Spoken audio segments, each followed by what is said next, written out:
இந்தியாவே திரும்பி பார்க்கும் திராவிட மாடல் நாயகனே, பாசிச சக்திகளிடமிருந்து தமிழ்நாட்டு மக்களை காப்பாற்றும் எங்களின் கொள்கை தலைவனே, தமிழக மக்களின் நெஞ்சில் குடிகொண்டிருக்கும் எங்கள் அப்பாவே, நீங்கள் வாழ்க பல்லாண்டு என வாழ்த்தும் திரைப்பட நடிகர் ஜே.எம். பஷீர், திமுக சிறுபான்மை பிரிவு. சம்மர் ஹாலிடேஸ் வந்தாச்சு, நம்ம ஜிடி ஹாலிடேஸும் வந்தாச்சு. GT holidays, south India's number 1 travel brand. இந்த தேசத்துல இன்னைக்கு பாஜகவை, பாசிசத்தை முன்னின்று எதிர்க்கிற ஒரு முன்கள வீரர், முதன்மை தலைவர் எங்களுடைய தலைவர் தான். அப்படி இந்த தேசமே உற்று நோக்குகிற ஒரு தலைவராகத்தான் எங்களுடைய தமிழ்நாடு முதல்வர் தலைவர் இருந்து கொண்டிருக்கிறார். இப்ப புதுசா அப்பான்னெல்லாம் என்னை அழைக்கிறாங்கன்னெல்லாம் சொல்றாரு பெருமிதமா. அப்பான்றது ஒரு டேக்லைன் மாதிரி இப்ப கொண்டு வந்துட்டீங்களா நீங்களும்? இப்போ மாணவர்கள்லாம் அப்பா அப்படின்னு சொல்லிட்டு அவர் கூப்பிடும்போது எங்களுக்கு கண்ணு கலங்குது. அப்பான்னு கூப்பிட ஒரு தகுதி வேணும் இல்லை சார்? எத்தனை இப்போ அம்மானு கூப்பிடலாம், அந்த கடமை செய்கிறவங்க தான் அப்பான்னு கூப்பிட முடியும். அந்த கடமையை 100 இல்லை 200 300% தலைவராக இருக்கிறார். அவரை பார்த்து நீங்கள் வியந்தது? அவருடைய போர்க்குணம் தாங்க. 10,000 கோடி கொடுத்தாலும் என் மாணவர்களுடைய கல்வி கனவுகளை தகர்க்கிறது நான் ஒத்துக்க மாட்டேன். நீ எத்தனை 1000 கோடி கொடுத்தாலும் எங்களுடைய கொள்கை, எங்களுடைய மாநில சுயாட்சி, எங்களுடைய மாணவர் நலன், எங்கள் நாட்டு நலன் விட்டு தர மாட்டோம்னு சொல்கிற ஒரு தலைவரோட போர்க்குணம். கல்விக்கு குறிப்பாக இந்த நாட்டில் 44,000 கோடி ஒதுக்கின ஒரே முதல்வர் நம்முடைய தமிழக முதல்வர் தான். நல்ல எதிர்காலத்தை இந்த தமிழ்நாட்டிலே கட்டமைக்கப்பட வேண்டும் என்பதில் ரொம்ப உறுதியாக செயல்பட்டு இருக்கிறார். விடியல் பயணமாக இருக்கட்டும், மகளிர் உரிமை தொகையாக இருக்கட்டும், மாணவர்களுக்கான நான் முதல்வன் திட்டமாக இருக்கட்டும், தமிழ் புதனாக இருக்கட்டும், இன்னைக்கு திட்டத்தை அறிவிச்சாங்களோ இந்த நாள் வரைக்கும் அந்த திட்டங்கள்லாம் தொடர்ந்து இத்தனை நிதி நெருக்கடிகளுக்கு மத்தியிலும் அதை செயல்படுத்தி கொண்டிருக்கிறாருன்னா இதெல்லாம் வியப்பான விஷயம்.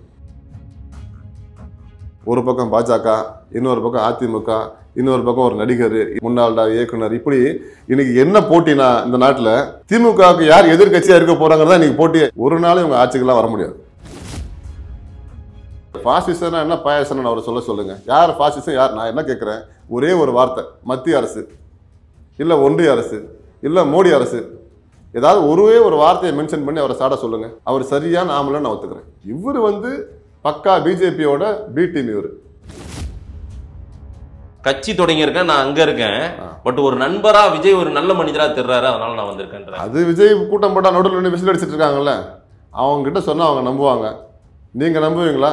கூட ஆதவர்ஜுனா வேற இருக்காரு, அவர் உங்களுக்கே வேலை செஞ்சவர் முழு நேரமா, அவர் வேற இருக்காரு. நாங்க 2021 முதல் முறை ஆட்சிக்கு வரல, 2021 6வது முறை ஆட்சிக்கு வந்திருக்கிறோம். நாங்க எப்போங்க 67 ஆரம்பிச்ச வெற்றி பயணம் இது.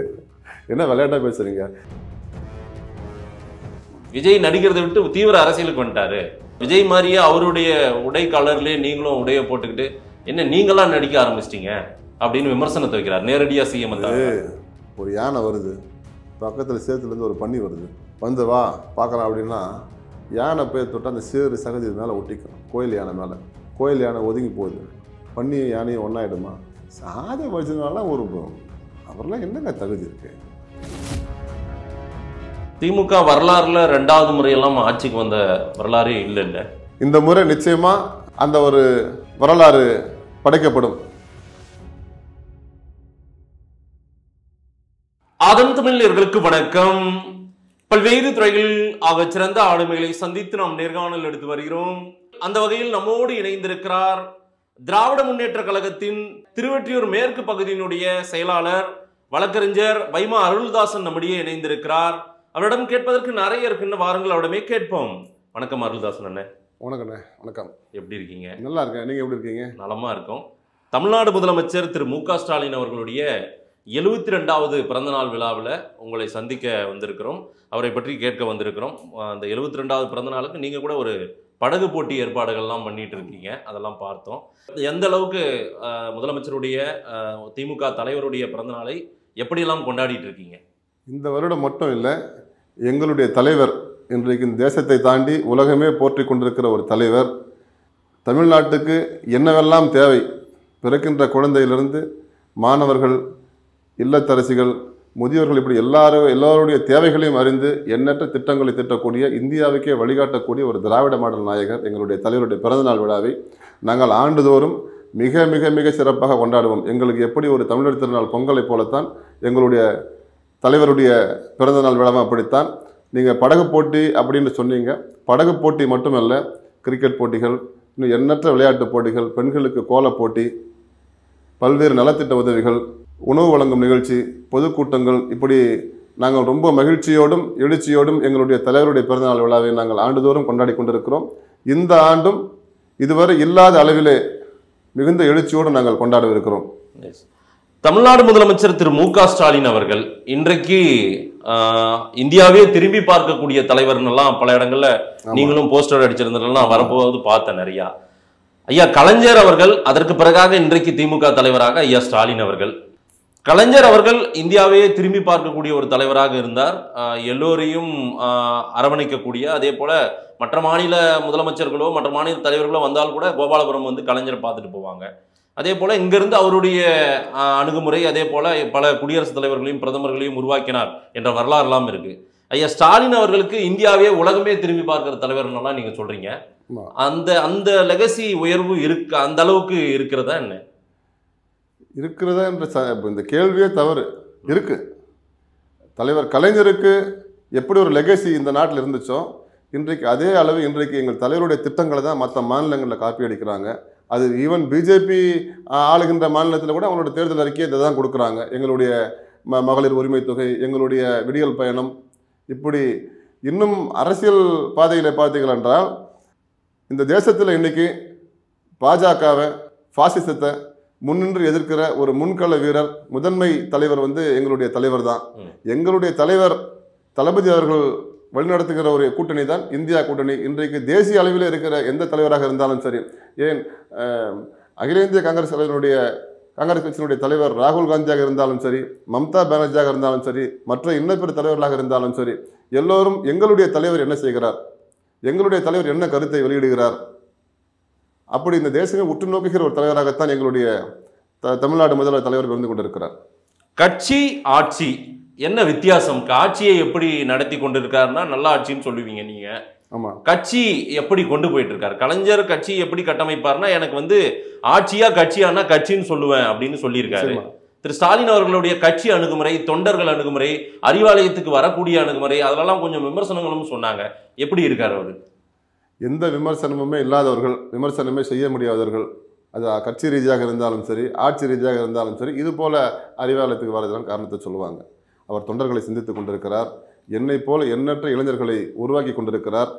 இந்த இயக்கம் தலைவர் கலைஞர் எப்படி வைத்திருந்தாரோ அதே அளவு இன்னும் நீங்கள் பார்த்துருப்பீங்க. இன்னைக்கு எங்களுடைய சுயமரியாதை கொள்கையில், மொழிக் கொள்கையில், மாநில சுயாட்சி கொள்கையில் ஐயா கலைஞரை எப்படி பார்க்குறோமோ அதே போர்க்குணத்தோடு, ஏன் இன்னும் ஒரு படி அதோட அதிகமான போர்க்குணத்தோடு தான் எங்கள் தலைவரை நாங்கள் கட்சி ரீதியாக பார்த்து கொண்டிருக்கிறோம். ஆட்சி உங்களுக்கே தெரியும். இன்றைக்கு இந்தியா கடந்து, நீங்கள் சொன்னீங்க இந்தியாவில் நம்பர் 1 முதல்வர், அப்படி கிடையாது. இந்தியா மற்ற மாநிலங்களை விட இன்னும் மற்ற வெளிநாடுகளெல்லாம் உற்று நோக்குகிற ஒரு தலைவராகத்தான் எங்களுடைய தலைவர் இருக்கிறார். இந்த காலை மாணவர்களுக்கு சிற்றுண்டி உணவு திட்டம்லாம் கனடாவில் பார்த்து அவங்க கனடா நாட்டில் ஒரு மாகாணத்தில் இதை இம்ப்ளிமெண்ட் பண்ணியிருக்கிறாங்க. இப்போ டெல்லியில் பார்த்தீங்கன்னா இதே எங்களுடைய தேர்தல் அறிக்கை தான். எங்கள் தலைவர் என்ன சொல்லியிருக்காரு, விடியல் பயணம், அங்கேயும் வேறு பேரில் வச்சுருக்கிறாங்க. எங்கள் தலைவர் மகளிர் உரிமை தொகை, அங்கேயும் இதுங்க 1000 ரூபான்னு அங்கே வேறு ஒரு தொகை வச்சு அங்கே கொடுக்குறாங்க. இப்படி ஆட்சி வந்து யார் யாருக்கு என்னென்ன தேவை சொல்லிக்கொண்டே போகிறோம். கல்விக்கு குறிப்பாக இந்த நாட்டில் 44,000 கோடி ஒதுக்கின ஒரே முதல்வர் நம்முடைய தமிழக முதல்வர் தான். அந்த அளவுக்கு இந்த கல்வி, இந்த நாடு முன்னேற வேண்டும், இந்த மாணவர்கள் முன்னேற வேண்டும், நல்ல எதிர்காலத்தை இந்த தமிழ்நாட்டிலே கட்டமைக்கப்பட வேண்டும் என்பது ரொம்ப உறுதியாக செயல்பட்டு இருக்கிறார். கட்சி தொண்டர்களிடையே அவருடைய அணுகுமுறை, அதே போல உங்களிடமெல்லாம் என்ன நடக்குது கட்சி குறித்து, அதே போல கட்சியின் வளர்ச்சி குறித்தெல்லாம் ஏதேனும் பேச முடிகிறதா? ஏன்னா முதலமைச்சராக இருக்கும்போது அவருடைய பணிகள் நிறைய இருக்கும்.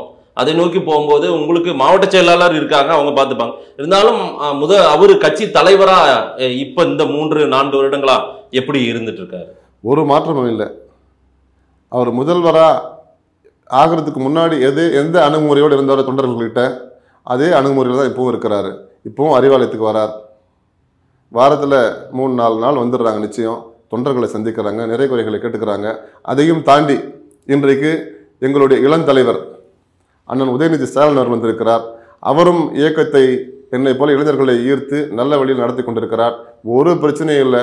முன் எப்போதும் இல்லாத அளவில் 75 ஆண்டுகள் வரலாற்றில் இல்லாத அளவுக்கு இன்னைக்கு எங்களுடைய தலைவரோடும் இளந்தலைவரோடும் கட்சி வீறு கொண்டு நடைபெற்று கொண்டிருக்கிறது. இப்ப புதுசா அப்பான்னெல்லாம் என்னை அழைக்கிறாங்கன்னெல்லாம் சொல்றாரு பெருமிதமா. அப்பான்றது ஒரு டேக்லைன் மாதிரி இப்ப கொண்டு வந்துட்டீங்களா நீங்களும்? நீங்க அப்பான்னு சொல்லும் போது எனக்கு வந்து கூஸ் பம்ப்ஸ் வருது, புல்லரிக்குது. இப்போ மாணவர்கள்லாம் அப்பா அப்படின்னு சொல்லிட்டு அவர் கூப்பிடும்போது எங்களுக்கு கண்ணு கலங்குது.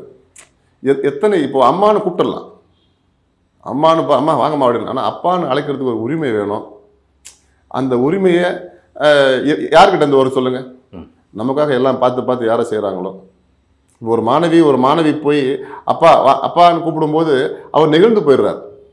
நீ தமிழகமே எல்லா மாணவர்களும் எல்லா இடத்துலையும் அப்பான்னு கூப்பிடுற சூழ்நிலை வந்திருக்குன்னா அவர் எந்த அளவுக்கு, இப்போ சொன்னேன் இல்லையா உங்களுக்கு, 44,000 கோடி வந்து ஒதுக்கியிருக்காங்கன்னா சாதாரண விஷயம் இல்லை. நான் முதல்வன் திட்டம், மாணவர்களுக்கு தமிழ் புதல்வன் திட்டம், இப்படி மாணவர்களுக்கு பார்த்து பார்த்து பார்த்து பார்த்து எல்லாமே நீ படி அப்படி எல்லாத்தையும் மாணவர்கள் நலனை சார்ந்து போகிறதுனால மாணவர்கள் இளைஞர்கள்லாம் ரொம்ப நெகிழ்வோடு இருக்கிறாங்க. அப்பான்னு கூட ஒரு தகுதி வேணும் இல்லை சார்? அதுக்கான ஒரு கடமை இருக்குல்ல, அந்த கடமை செய்கிறவங்க தான் அப்பான்னு கூட முடியும். அந்த கடமையை 100 இல்லை 200 300% ரொம்ப உரிமையோடு.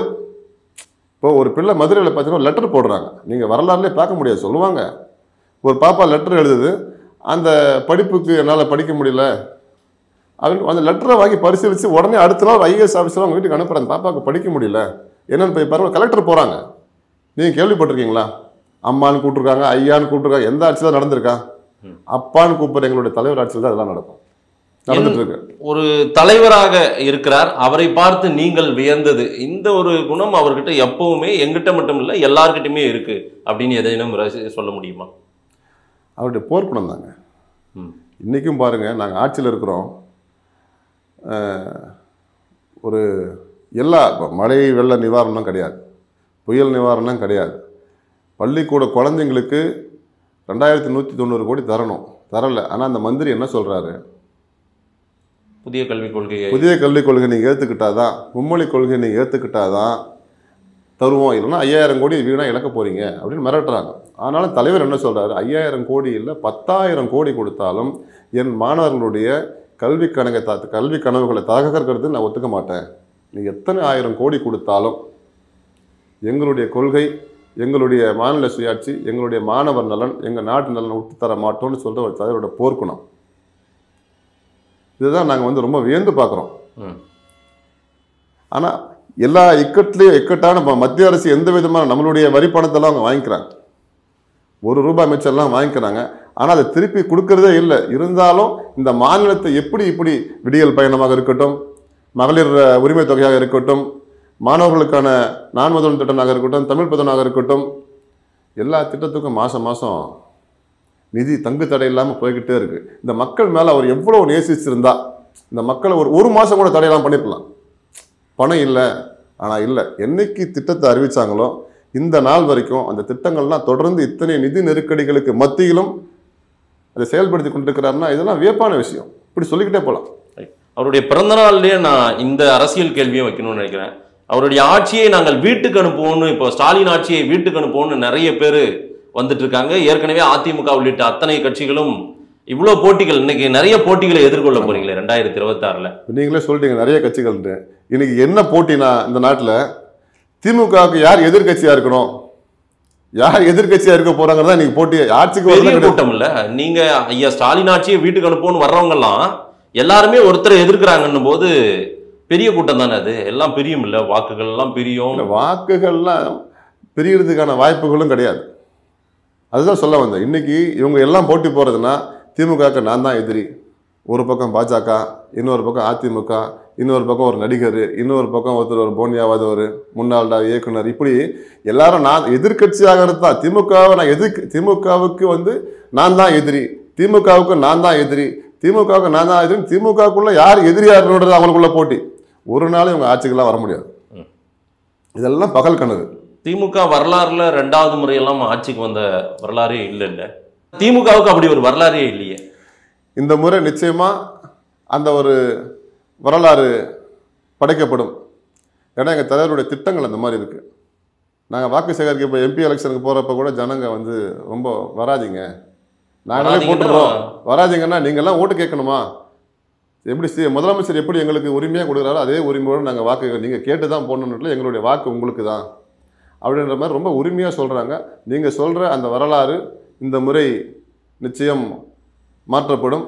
2வது முறையில் 3வது முறையும் தொடர்ச்சியாக திமுக தான் ஆட்சி அமைக்கும். தமிழக வெற்றி கழக தலைவர் விஜய் சொல்றாரு, இவங்க 2 பேரும் பிஜேபியும் திமுகவும் மேட்ச் ஃபிக்ஸிங் பண்ணிக்கிட்டு ஒரு செட்டிங் போட்டுக்கிட்டு நாங்கள் அடிக்கிற மாதிரி அடிக்கிறோம், நீங்கள் அல்ற மாதிரி அழுன்னு 2 பேரும் நாடகம் பண்ணுறாங்க, மக்களை நீங்கள்லாம் ஏமாத்திட்டு இருக்கீங்க, இதெல்லாம் அம்பலப்படுத்த தான் நான் வந்திருக்கேன்ற மாதிரி பேசுறாரு. சார் இவர் 6 மாதம் ஒரு வாட்டி வருவார். போன 6 மாதம் முன்னாடி வந்தார். இப்போ 2 வருஷம் ஆயிடுச்சு கட்சி தொடங்கி. அதுதான் இது வரைக்கும் 3 முறை அவர் மேடை போட்டு பேசியிருக்கிறாரு. ஏதாவது ஒரு போராட்டத்துக்கு போயிருக்காரா? இப்போவும் ஒன்றும் இல்லை. பெரியார் தான் என்னுடைய கொள்கை தலைவர்னு சொன்னார். பெரியாரை பற்றி சீமான் ஒருத்தர் ரொம்ப தாறுமாறாக பேசினார். அது எதிர்வினையெல்லாம் சந்திச்சார். இன்றைக்கி அது முடிஞ்சு போச்சு. அதுக்காக ஒரே ஒரு எதிர்வினை ஆட்டிருப்பார் அந்த விஜய். இன்றைக்கி மும்மொழி கொள்கையை எதுக்குறோம். ஆமாம், நீ கெட் அவுட்னு ஹேஷ்டாக் போடுறேன்.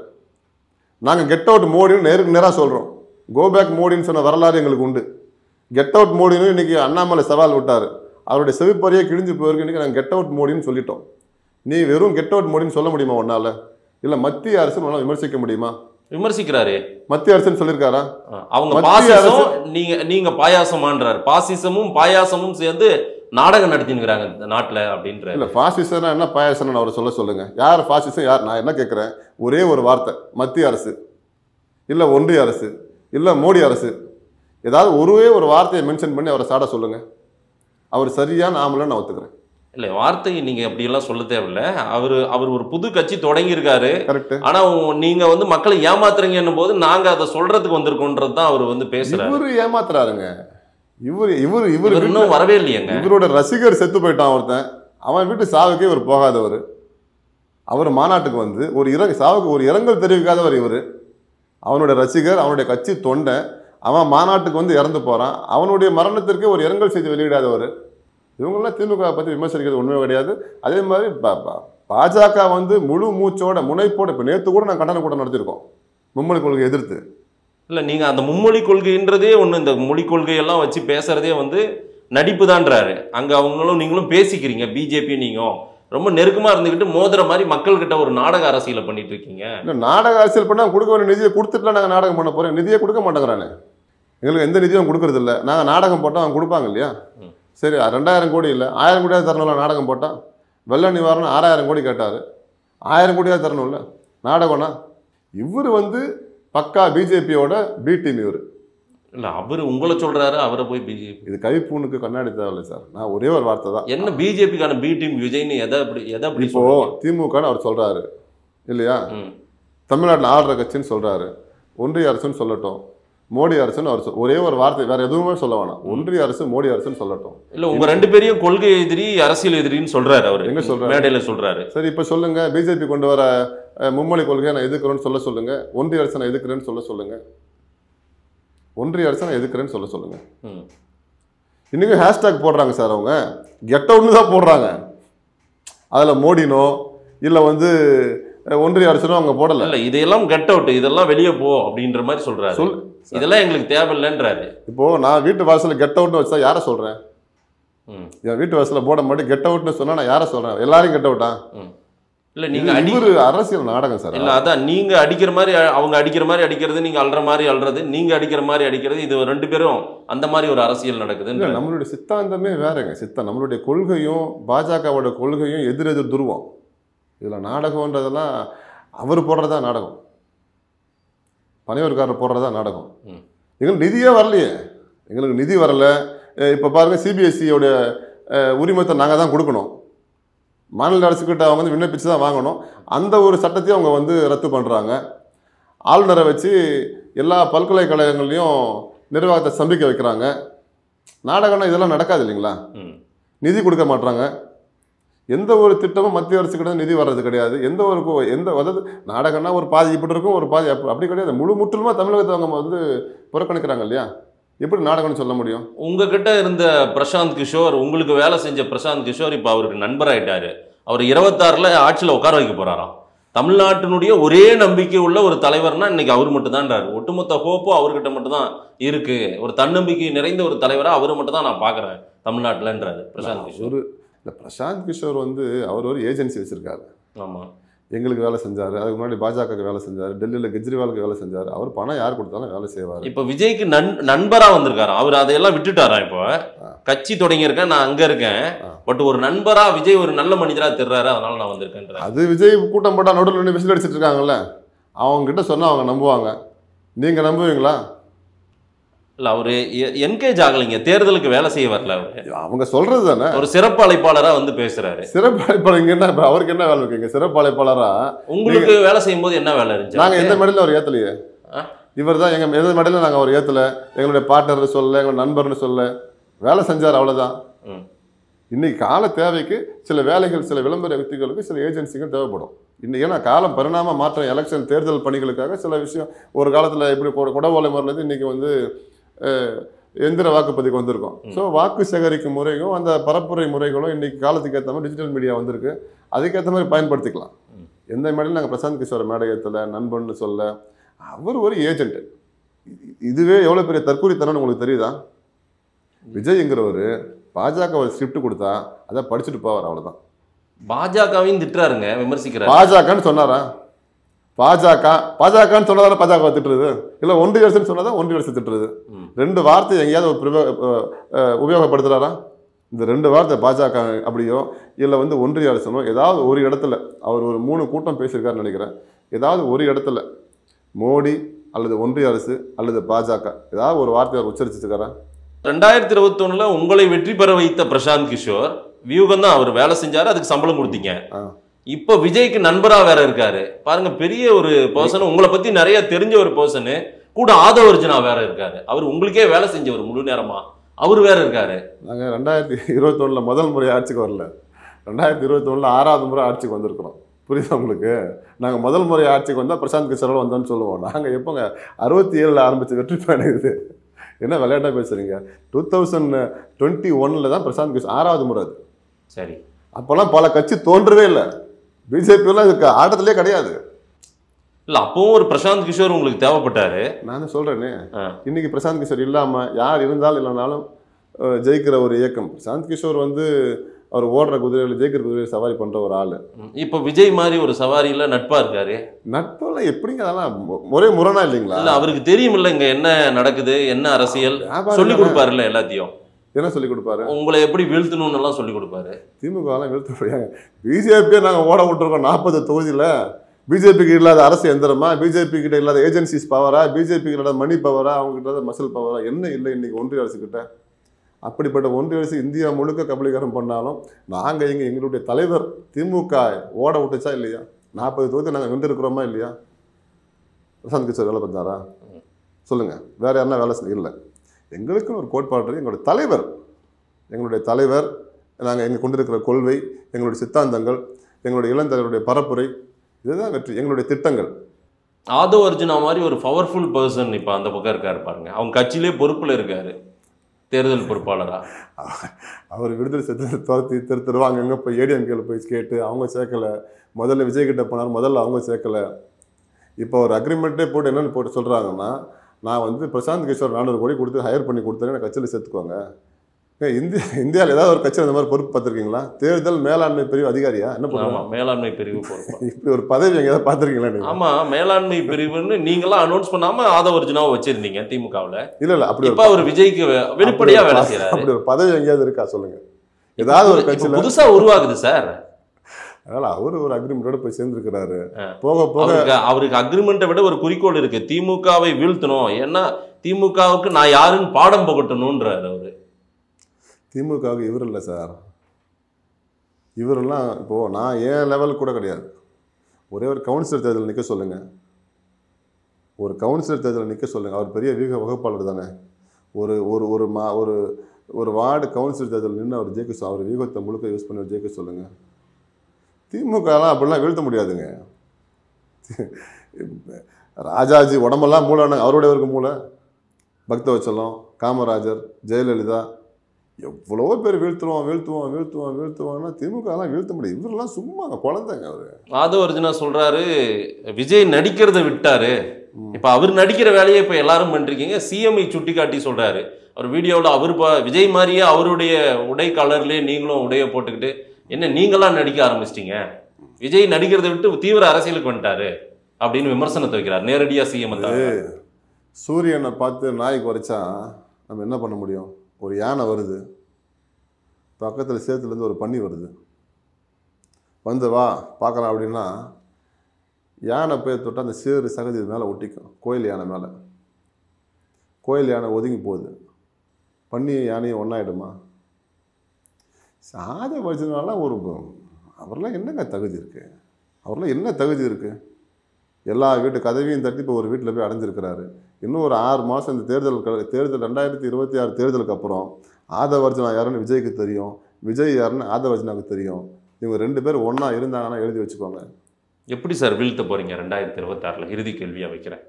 எப்படி மீண்டும் அரியணை ஏறுவதற்கு ஏதாவது யுக்தி எல்லாம் நிறையா பண்ணணும்ல? ஏன்னா எதிரிலலாம் எல்லாரும் ஆளாளுக்கு ஒரு பெரும் படையோட வேலை செய்கிறாங்க. எங்கள் தலைவருடைய கொள்கை உறுதி, இந்த மக்கள் மேலே அவர் வச்சு பாசம் வச்சு அன்பு வைத்து அவர் தீட்டி கொண்டிருக்கிற திட்டங்கள், இங்கே செயல்படுத்தப்பட்டு கொண்டிருக்கிற திட்டங்கள், பணிகள், ஒரு உறுதியான கூட்டணி. ஒரு ஃபாசிசத்தை இது போல் இந்த மாதிரி ஏஜென்சிஸு, இது போல் பி டீமு சி டீமு இதிலெல்லாம் இவங்களெல்லாம் உடைத்தெறிய வேண்டும். எந்த சூழ்நிலையிலும் ஒரு ஃபாசிசம் இந்த நாட்டிலே, இந்த தமிழகத்திலே வேரூன்றி விடக்கூடாது என்பதற்காக ஒரு வலுவான கூட்டணி. பொது உடைமை இயக்கங்கள், காங்கிரஸ் பெரிய இயக்கம், விடுதலை சிறுத்தை கட்சி, இப்படி ஒரு கொள்கை பிடிப்பான ஒரு கூட்டம் இருக்குது. அங்கே பார்த்தா சீட்டு கடிச்சிக்கிறவன் தான் இருப்பான். உனக்கு 117 எனக்கு 117னா வா, இல்லை உனக்கு 40 எனக்கு 40னா வா, இல்லை உன் சொத்தை முடைக்கிறவன், என் கூட்டணி வரலன்னா உன் சொத்தை முடைக்கிறவன், உன் சின்னத்தை முடைக்கிறவன், இப்படி மிரட்டிட்டு இருக்கிற கூட்டணி தான் அங்கே. இது ஒரு கொள்கையோடு லட்சியத்தோடு செயல்பட்டு கொண்டிருக்கிற ஒரு கூட்டணி. அந்த பலமும் எங்களுக்கு இருக்குது. ஸோ நாங்கள் எதை பற்றியும் கவலைப்படவே இல்லை. எங்களுடைய வெற்றி ரொம்ப தெளிவாக இருக்குது. நீங்கள் கேட்ட கேள்விக்கு திரும்பவும் வரேன். 2வது முறை தொடர்ந்து ஆட்சி அமைக்கிற வரலாறு இந்த முறை மாறும். 3வது முறை ஆட்சி அமைக்கிற வரலாறும் மீண்டும் வரும். அதில் எந்தவித மாற்று கருத்தும் கிடையாது. எங்களுடைய வெற்றி தெளிவாக இருக்குது. நிறைய விஷயங்கள் பேசியிருக்கீங்க, மக்கள்கிட்ட கொடுக்குறோம். நேரம் கொடுத்து பேசியமைக்கு நன்றி வழக்கறிஞர் அருள்தாசன். நன்றி, வணக்கம்.